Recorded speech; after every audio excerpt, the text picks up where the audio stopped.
தம் கிருபை பெரிதல்லோ என் ஜீவனிலும் அதே இம்மட்டும் காத்ததுவே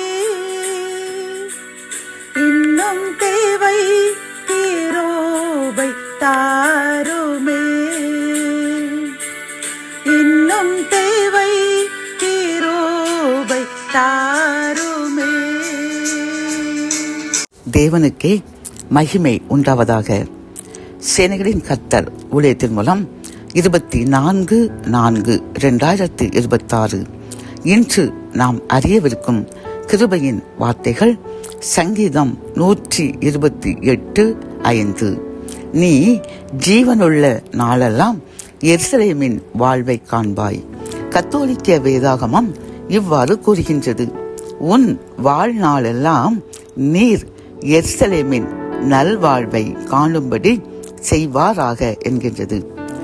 இந்த செய்தி கேட்டுக்கொண்டிருக்கின்ற என் அன்பு சகோதரனே சகோதரியே, கர்த்தர் இன்று நம்மை பார்த்து கூறுகின்றார், என் அன்பு மகனே மகளே, நீ உலகத்தில் உயிர் வாழ்கின்ற நாட்கள் எல்லாம் எருசலேமினுடைய வாழ்வை கண்டு மகிழ்ச்சியாயிருப்பாய் என்று கூறுகின்றார்.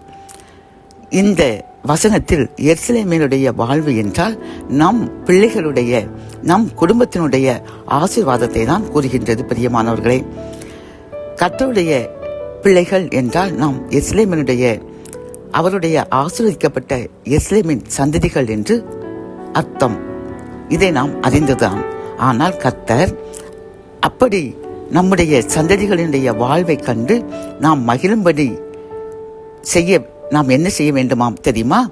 128 சங்கீதம் 1 வசனத்தில் கர்த்தர் கூறுகின்றார், கர்த்தருக்கு பயந்து அவர் வழியில் நடக்கிறவன் எவனோ அவன் பாக்கியவான்.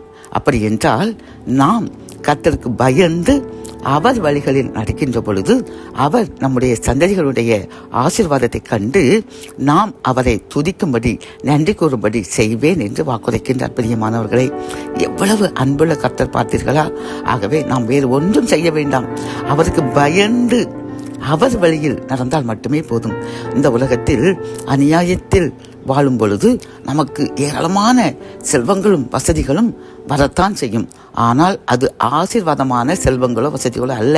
அது வேதனைக்குரியது. என் அன்பு சகோதரி சகோதரியே, வேதனைக்குரியது மட்டுமல்ல, அது நம் சந்ததிகளை ஆசீர்வாதத்தை இழக்க செய்கின்ற ஒரு நன்மை. ஆகவே நாம் எந்த சூழ்நிலையிலையும் கர்த்தருக்கு பிரியமற்ற வழியில் நடந்து அதன் மூலமாக ஆசீர்வாதத்தை பெற வேண்டும் என்று கனவில் கூட நினைக்கக்கூடாது. அன்பு சகோதரி சகோதரியே, நாம் கர்த்தருக்கு பயந்து நமக்கு எந்த துன்பங்கள் வந்தாலும் அவர் வழியை விட்டு பின்வாங்காமல் அவர் வழியில் நடந்தோம் என்றால் அவர் நம்மையும் ஆசீர்வதிப்பார், நம் சந்ததிகளையும் ஆசீர்வதித்து அதை நம் கண்ணால் கண்டு மகிழ்ச்சி அடைந்து நாம் கர்த்தருக்கு நன்றி கூறும் அளவிற்கு நம்மை உயர்த்துவேன் என்று வாக்கு கொடுக்கின்றார். ஆகவே இன்றிலிருந்து நாம் எந்த சூழ்நிலையிலும் அவருக்கு பயந்து நடப்போம்.